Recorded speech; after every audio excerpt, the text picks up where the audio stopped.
इस्लाम के सबसे अजीम हुक्मरानों की और उसमें सुल्तान सलाहुद्दीन अय्यूबी का नाम ना आए तो ये मुमकिन नहीं है, जिन्होंने ईसाइयों से यरूशलेम को वापस लिया था। आज के इस वीडियो में हम लोग सुल्तान सलाहुद्दीन अय्यूबी की पूरी दास्तान को जानेंगे, जिसका नाम है दास्तान सलाहुद्दीन। दोस्तों, सुल्तान सलाहुद्दीन अय्यूबी दुनिया के सबसे महान जंगजुओं में से एक हैं। सुल्तान सलाहुद्दीन अय्यूबी की पैदाइश 1138 में टर्किट में हुई थी। उस वक्त उनके वालिद नजमुद्दीन टर्किट के हुक्मरान थे। दोस्तों, सुल्तान सलाहुद्दीन अय्यूबी ने सारी जंगी सलाहियत अपने वालिद से ही सीखी। सुल्तान सलाहुद्दीन अय्यूबी एक बहुत ही होशियार इंसान थे, जिन्हें अमन पसंद था और वो कभी भी लड़ाई करना नहीं चाहते थे। लेकिन सलाहुद्दीन अय्यूबी की जिंदगी ने मोड़ तब लिया जब वो अपने चाचा के साथ इजिप्ट गए और वहाँ के दुश्मनों से उन्होंने जंग भी करी।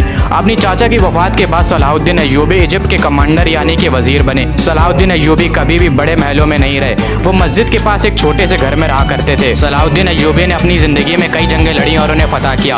उन्होंने बड़ी बहादुरी से तकरीबन 20 सालों तक क्रूसेडर्स का सामना किया और उन्हें हार मानने पर मजबूर कर दिया। उन्होंने यूरोप की सारी ताकतों का एक साथ सामना करा, वो ताकत जो यरूशलेम को मुसलमानों से छीनने के लिए आई थी। दोस्तों, इतिहासकार क्रूसेडर्स को तारीख की सबसे लंबी जंग में से एक जंग मानते हैं। साथ ही वो जंग भी थी जिसमें बहुत ज्यादा खून बहा था। काफी मशक्कतों के बाद ईसाइयों ने दोबारा से यरूशलेम पर कब्जा कर लिया। मैं इतनी दफा क्रूसेडर्स का नाम ले चुका हूँ, आप सोच रहे होंगे कि क्रूसेडर्स था क्या। दोस्तों, क्रूसेडर्स का मतलब है मजहब की लड़ाई। ये जंग सिर्फ एक शहर के लिए लड़ी गई थी, जो कि यरूशलेम, जो कि तीनों ही मजहब यहूदी, ईसाई और इस्लाम में एक अहम मुकाम रखता है। ईसाइयों के लिए वो जगह है जहाँ पर ईसा अलैहिस्सलाम ने अपने दीन को फैलाया था। मुसलमानों के लिए ये जगह इसलिए जरूरी है क्योंकि इस शहर से हमारे नबी रसूलुल्लाह सल्लल्लाहु अलैहि वसल्लम मेराज के सफर पर गए थे। 15 जुलाई सन 1099 ये इस्लाम की तारीख का एक अंधेरे से भरा दिन था, क्योंकि हजरत उमर के यरूशलेम को फतह करने के 462 साल बाद यरूशलेम फिर से ईसाइयों के कब्जे में जा चुका था। इस दिन मुसलमानों पर इतने जुल्म हुए जिसका तस्करा भी नहीं किया जा सकता है। इस दिन तकरीबन 70,000 मुसलमानों को शहीद किया गया। सड़कों पर इतना खून था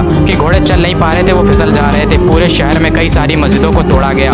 सिर्फ मुसलमान ही नहीं, ईसाइयों को भी इससे नुकसान हुआ। वो ईसाई जिनका कल्चर ग्रीक, जॉर्जियन, आर्मेनियन था, उन पर कैथोलिक चर्च का कल्चर थोपा जाने लगा। ये खबर सुनकर कि मुसलमानों की तीसरी मुकद्दस जगह मुसलमानों के हाथ से निकल गई है, उसने पूरी दुनिया के ही मुसलमानों को हैरानी में डाल दिया था। अब्बासी खिलाफत उनके पास इतनी ताकत नहीं थी कि वो क्रूसेडर्स का सामना कर सके। यरूशलेम के अलावा क्रूसेडर्स ने कई और शहरों पर अपना कब्जा जमा लिया। मेडिटेरियन कोस्ट के पास 4 क्रूसेडर सल्तनत ने अपनी हुकूमत कायम कर ली, लेकिन इन क्रूसेडर्स का सामना सल्जूकियों से भी हुआ।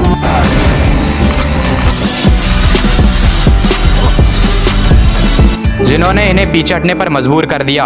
और सल्जूक, जो कि बहुत खतरनाक थे, सल्जूकियों ने क्रूसेडर्स को बेहद बुरी तरह तबाह कर दिया और ना जाने कितने क्रूसेड्स के सिपाही इसमें मारे गए। इसके बाद हमारी कहानी में सलाहुद्दीन अय्यूबी आते हैं। बचपन से ही बड़े होशियार और बहादुर किस्म के इंसान थे। उन्होंने अपने वक्त के बेहतरीन इस्लामिक स्कॉलर से अपनी तरबियत हासिल की। अगर देखा जाए तो शुरुआत में सलाहुद्दीन अय्यूबी का मन इस्लामिक स्टडीज और पढ़ाई में ज्यादा लगता था, लेकिन उनके चाचा ने उन्हें इजिप्ट भेज दिया। इस वक्त सलाहुद्दीन अय्यूबी बेहद जवान थे।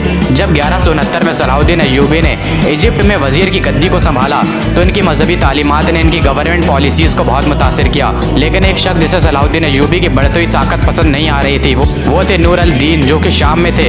इजिप्ट और शाम के लोगों को लगने लगा था कि इन दोनों के बीच जंग होना तय है, लेकिन ऐसा नहीं हुआ और 1174 में जंगी बीमारी से चलते वफात पा जाते हैं, जिसके बाद सलाहुद्दीन अय्यूबी की हुकूमत इजिप्ट के साथ साथ सीरिया पर भी कायम हो जाती है। मुसलमानों की जमीन जो अलग अलग थी उसे सलाहुद्दीन अय्यूबी ने फिर से एक कर दिया और क्रूसेडर्स की यरूशलेम की सल्तनत एक मजबूत इस्लामिक रियासत से घिर चुकी थी। 1170 और 1180 में पूरी मुस्लिम दुनिया एक हो गई थी और ईसाई अलग अलग हो गए थे, बिल्कुल उसी तरह जैसा कि सन 1099 में था, जब सारे ईसाई एक हो गए थे और मुसलमान एक नहीं थे। लेकिन सलाहुद्दीन अय्यूबी जंग करना नहीं चाहते थे। उन्होंने कई सारे मुआहदे किए यरूशलेम की सल्तनत के साथ, लेकिन रेनॉल्ड नाम के ईसाई हुक्मरान ने इन मुआहदों को तोड़ दिया।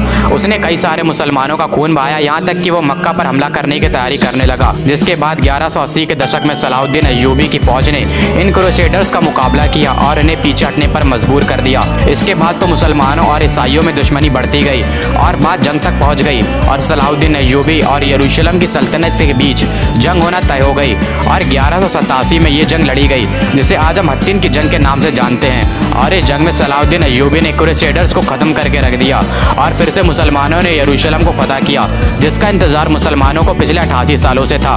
और इसके बाद सलाहुद्दीन अय्यूबी ने हजरत उमर के कदमों के निशान पर चले, जिन्होंने साल 637 में यरूशलेम को फतह किया था। लेकिन मुसलमानों ने ईसाइयों का खून ना बहाया, शहर में कत्लेआम ना हुआ और हर किसी को रहने और अपने दीन को फॉलो करने का पूरा हक था।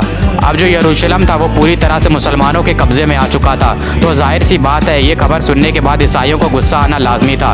यूरोप में उन्होंने अपनी फौजों को इकट्ठा करना शुरू कर दिया। जर्मनी और फ्रांस के हुक्मरानों ने अपनी फौजें तैयार करना शुरू कर दी कि हमें फिर से यरूशलेम को वापस लेना है। और इंग्लैंड के हुक्मरान रिचर्ड ने भी अपनी एक बहुत बड़ी फौज तैयार कर ली। लेकिन उन्हें क्या पता था कि उनका मुकाबला सलाउद्दीन अय्यूबी से। उन्होंने कई सारी जंगें सुल्तान के खिलाफ लड़ी और भारी नुकसान इन्हें उठाना पड़ा। लेकिन अब मुश्किल बढ़ने वाली थी क्योंकि अब पूरे यूरोप की सारी फौजें मुत्तहिद होकर आ गईं और सलाउद्दीन अय्यूबी से मुकाबला करने के लिए। सलाउद्दीन अय्यूबी की फौज जो अब तक सलेबियों का सामना कर रही थी वो अब थक चुकी थी और उनके पास खाने के लिए भी कुछ नहीं बचा था। जिसके बाद ये तय हुआ कि अब और खून नहीं बहेगा और किसी का भी कत्ल नहीं किया जाएगा। एक मुआहिदा हुआ जिसके तहत सुल्तान को 2 लाख सोने के पीसेस देने थे। थोड़ी देर हो गई जिसकी वजह से गुस्से में आकर रिचर्ड ने बेबस मुसलमानों का कत्लेआम किया। जब ये खबर सलाउद्दीन अय्यूबी को पता चली तो उन्हें बहुत गुस्सा आया और उन्होंने मुसलमानों के खून का बदला लेने की कसम खाई। 150 मील समुद्र का रास्ता तय करने के बाद सुल्तान ने इनके खिलाफ कई जंगें लड़ी और उन्हें भारी नुकसान पहुंचाया। जिसके बाद हुक्मरान रिचर्ड वो मुआहिदे के लिए मान गया और सुल्तान भी मान गए। जिसके बाद 1192 में एक समझौता हुआ और सारे क्रूसेडर्स को यरूशलेम से बाहर निकाला गया। इन्हीं के लिए अल्फाज फरमाए मौलाना तारिक जमील ने कि जिस कौम की बच्चियां नाच गाने को अपना शौक बना लें उस कौम से नाचने गाने वाले ही पैदा होंगे। खालिद बिन वलीद पैदा नहीं होंगे, मोहम्मद बिन कासिम पैदा नहीं होंगे, तारिक बिन जियाद पैदा नहीं होंगे, सलाहुद्दीन अय्यूबी पैदा नहीं होंगे जो अकेले पूरे यूरोप का सामना करें। आपको पता है सत्तीन की जंग में तकरीबन 7 सल्तनतें सलाहुद्दीन अय्यूबी के खिलाफ आ गई थी। पूरा यूरोप एक तरफ था, पूरा यूरोप उनके खिलाफ था और इधर तनहा सलाहुद्दीन था। इसके बावजूद उन्होंने उसमें इकट्ठा यूरोप को शिकस्त दी।